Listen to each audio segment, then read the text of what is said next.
Kael Murney was just 100 meters from home when his lifelong best friend, Drexon Vale, turned from trusted companion into a calculated killer.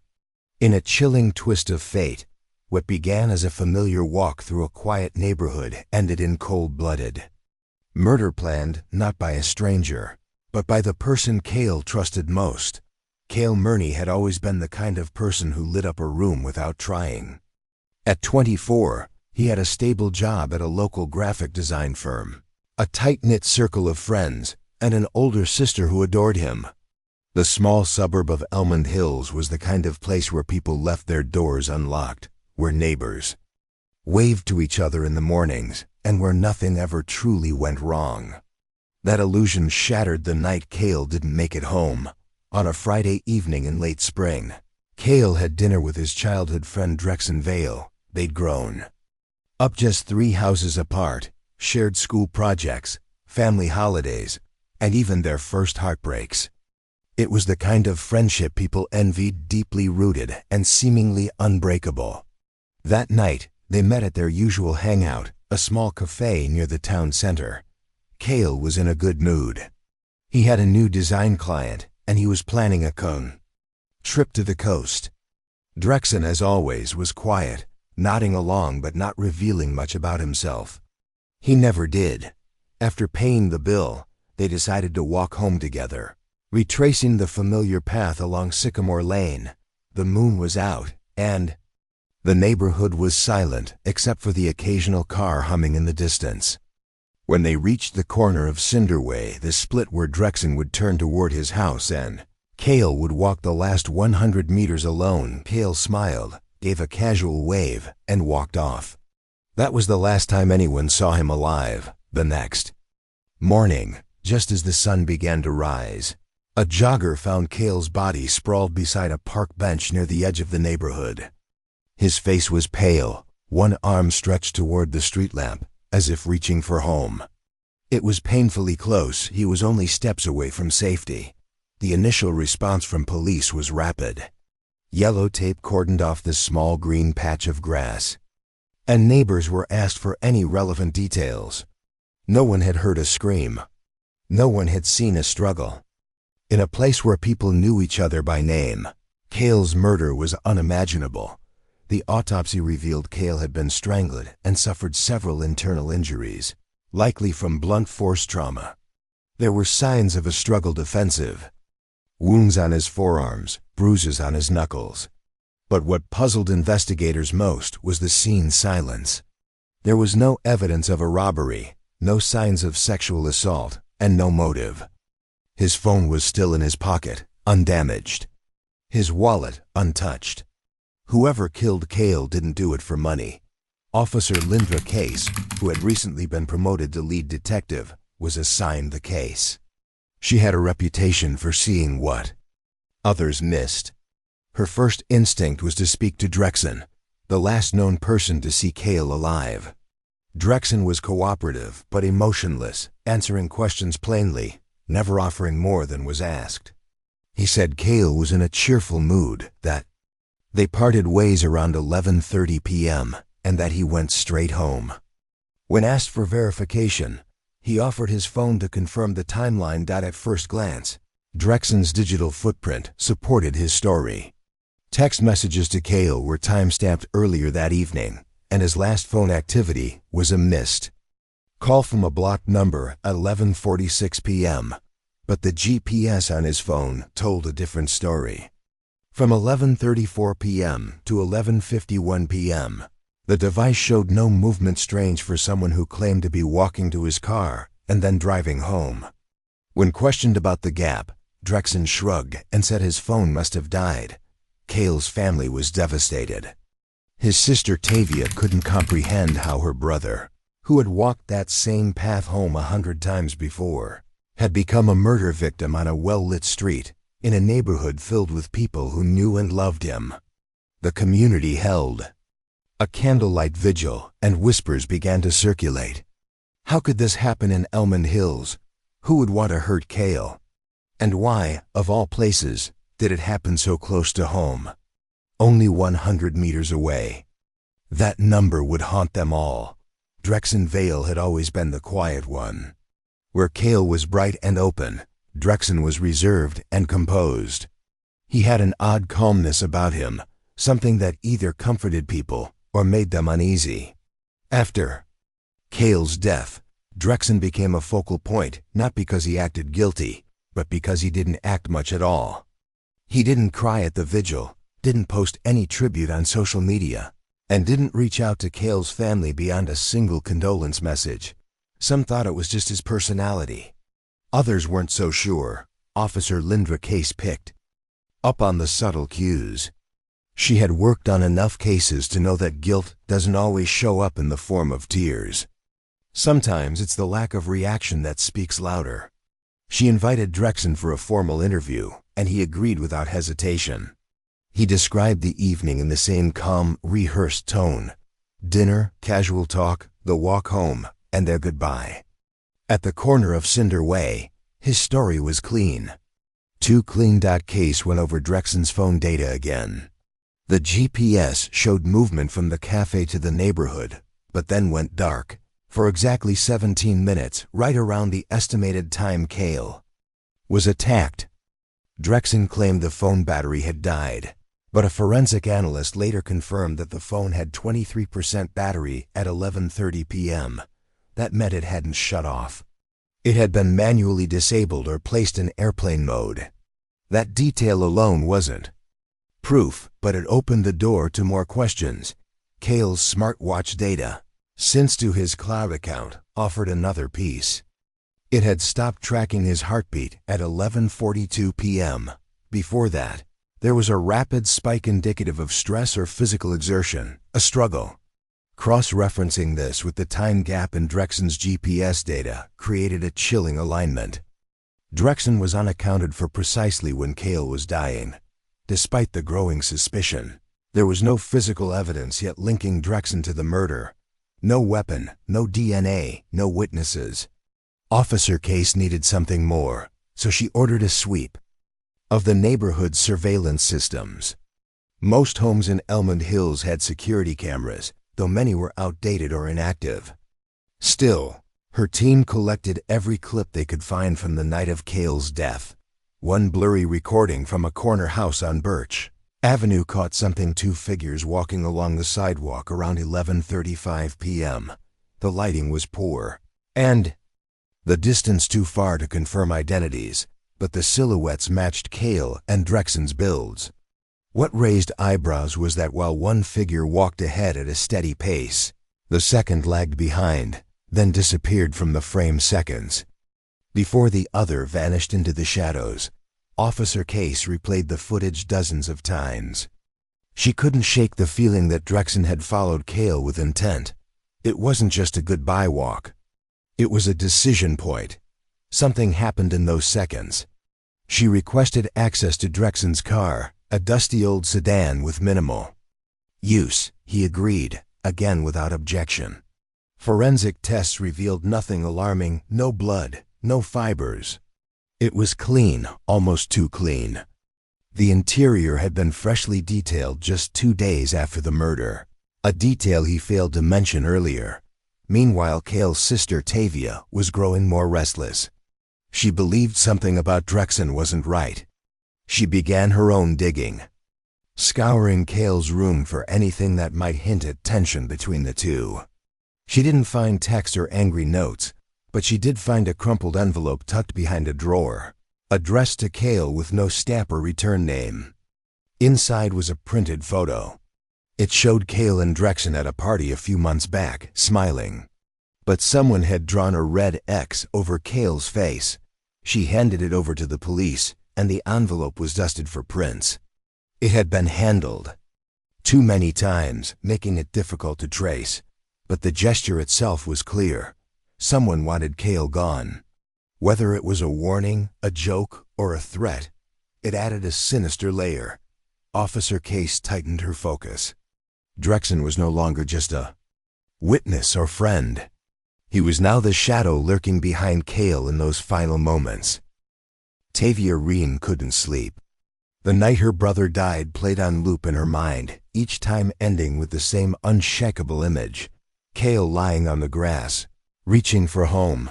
She had no doubt Drexon Vale knew more than he claimed. Their friendship, once a point of comfort, now felt like a carefully constructed disguise. Tavia had grown up watching the two of them share everything. But in the weeks leading up to Kael's death, he had become quieter, withdrawn, even secretive.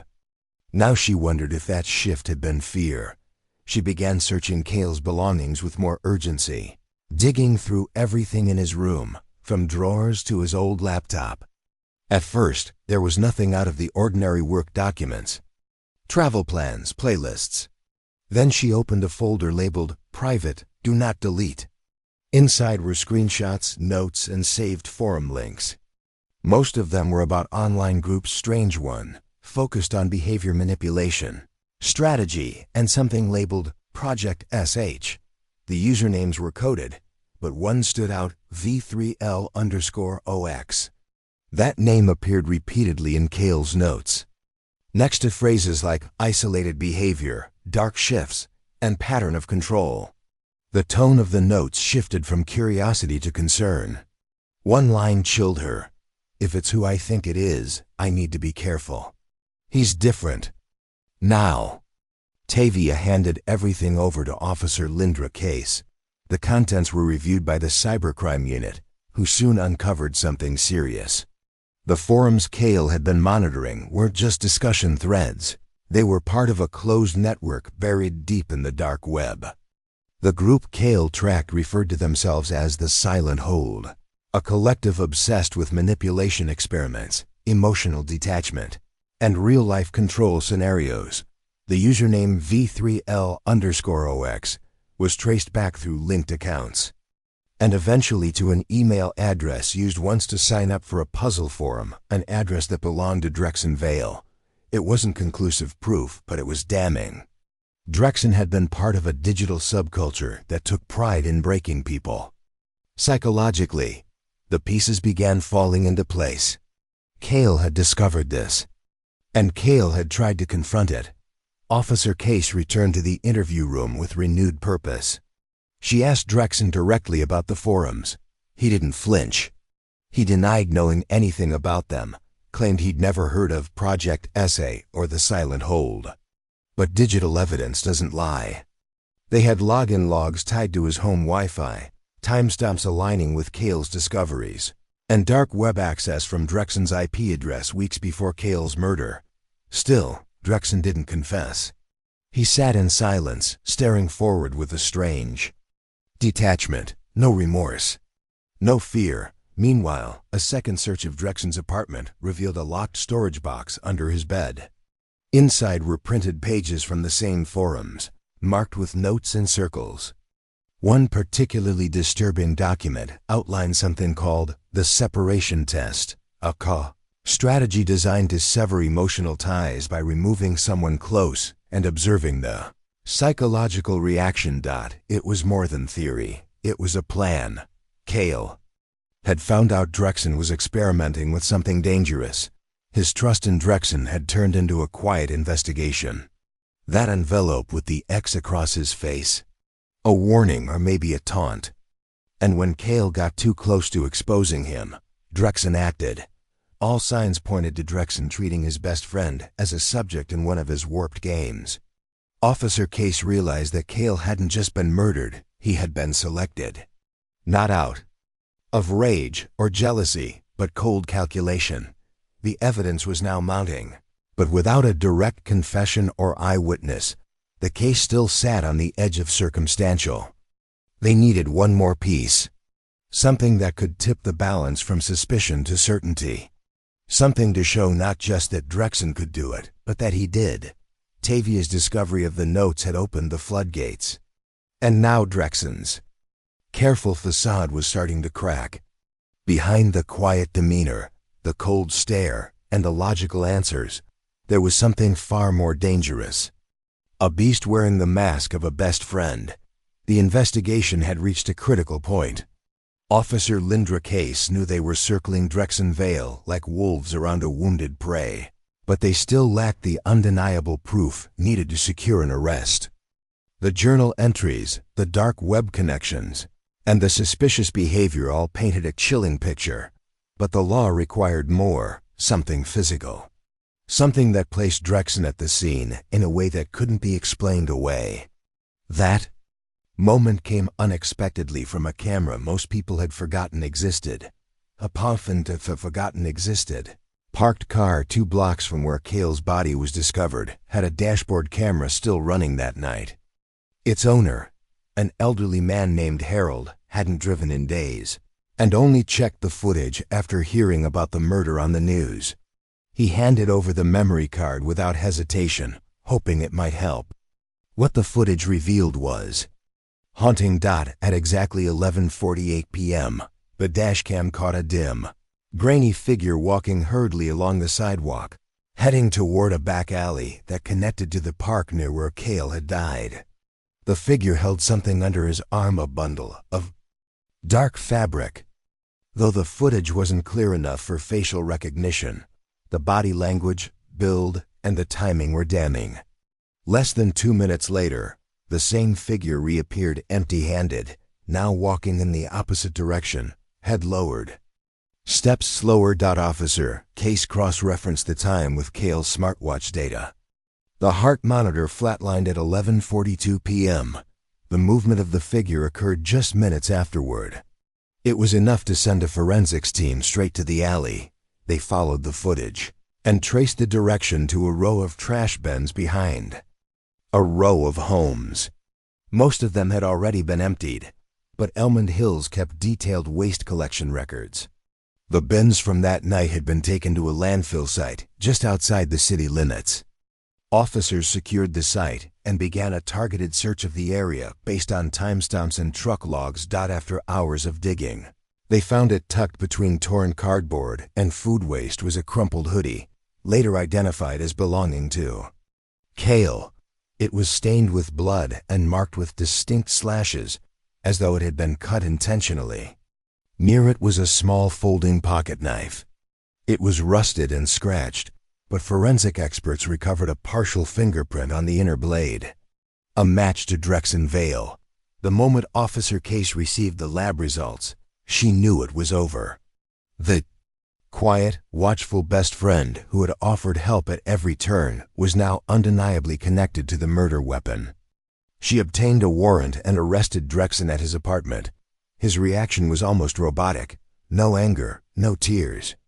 Just a quiet compliance as officers placed the cuffs on his wrists. In the interrogation room, when presented with the physical evidence, the knife, the hoodie, the footage, he didn't argue. But he didn't confess either. He simply said nothing. The silence was louder than any scream. In the days that followed, more information trickled in. Drexon's online footprint showed he had spent years lurking on psychological experiment forums. His screen name, V3L_OX, had posted disturbing theories about detachment, testing emotional resilience, and studying trauma. One post, dated just a week before Kael's death, read, "The strongest test of loyalty is letting go. If they panic, they never belonged." It wasn't just creepy. It was a confession disguised as theory. The prosecution began building their case. They framed the murder as a calculated test, a cold, emotionless act driven not by impulse, but by obsession. Drexon hadn't lost control. He had planned it, every step, every lie, every moment of silence. Kael had almost made it home. Just 100 meters away. But that short stretch had become a deadly proving ground in a game he didn't even know he was part of. The truth was finally out. And the mask Drexon wore for so long had been torn away by evidence, pixel by pixel, step by step. The trial of Drexon Vale was unlike anything the town of Almond Hills had ever witnessed. News crews lined the courthouse steps. Residents who once shared neighborhood potlucks and waved from porches now filled the gallery seats, their eyes fixed on the man who had quietly lived among them, hiding a darkness no one had seen. Drexon sat expressionless each day, his face unreadable, like stone carved by silence. The prosecution wasted no time building the narrative. This wasn't a crime of passion, but one of cold, deliberate design. The courtroom was shown screenshots. From the forums, Drexon had participated in abstract discussions about isolation, submission, and the psychological effects of betrayal. These weren't fantasy games. These were manifestos. The prosecutors described a disturbing psychological profile, one that took pleasure in removing emotional attachments, documenting fear, and eliminating threats not out of anger, but curiosity. Kael had discovered Drexon's secret life. That knowledge alone sealed his fate. When Kael's sister Tavia took the stand, the room fell silent. Her voice trembled at first, but she grew stronger as she spoke. She described the day she found her brother's notes, the way he had grown withdrawn. In the weeks leading up to his murder, and the gut-wrenching moment she saw the red X on that photo. Her testimony painted a clear picture. Kael knew something was wrong, and he feared Drexon more than he let on. The defense tried to present Drexon as a misunderstood thinker, someone lost in online ideas but incapable of violence. But the evidence said otherwise.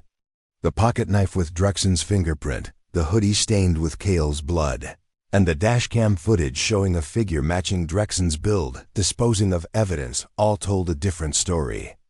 The jury watched in stunned silence as Officer Lindra Case explained the 17-minute window of disappearance, the deliberate phone manipulation, and the exact timing of Kael's death.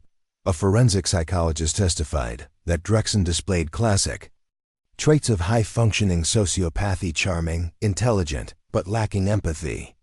He operated with an emotional void, driven more by intellectual stimulation than emotional connection. It became clear that Kael had never really known his best friend. No one had. The Drexon they thought they knew didn't exist. In the closing arguments, the prosecution laid it bare. Kael Murney didn't die by accident. He was chosen, targeted, used. Drexon had followed him down that street not to say goodbye, but to execute an internal experiment he had fantasized about for years. And he left Kael's body lying just meters from safety as a final act of control, a symbol that freedom was within reach, but never his to take. The jury deliberated for just under 3 hours. Drexon Vale was found guilty of first-degree murder and sentenced to life in prison without the possibility of parole. He showed no visible emotion as the verdict was read. No regret, no shock. Just the same eerie stillness he had carried from the beginning. Kael was buried under a tall tree in the town cemetery, not far from the park where his life was taken. His headstone read, "Loved beyond measure, taken too soon." Tavia visits every week, sometimes bringing flowers, sometimes just sitting in silence. She never walks there at night. Not anymore. Officer Lindra Case closed the file with a heavy heart. In all her years of law enforcement, she had never seen a case that twisted friendship so cruelly. A relationship built on years of shared memories had been used as a weapon, sharpened behind closed doors, until the day it struck. Kael had walked those streets 1,000 times. But on that night, 100 meters from his home, the line between friend and predator disappeared. What should have been an ordinary goodbye became a descent into something far more sinister. And in the end, it wasn't a stranger that stole his life. It was the one person he trusted most.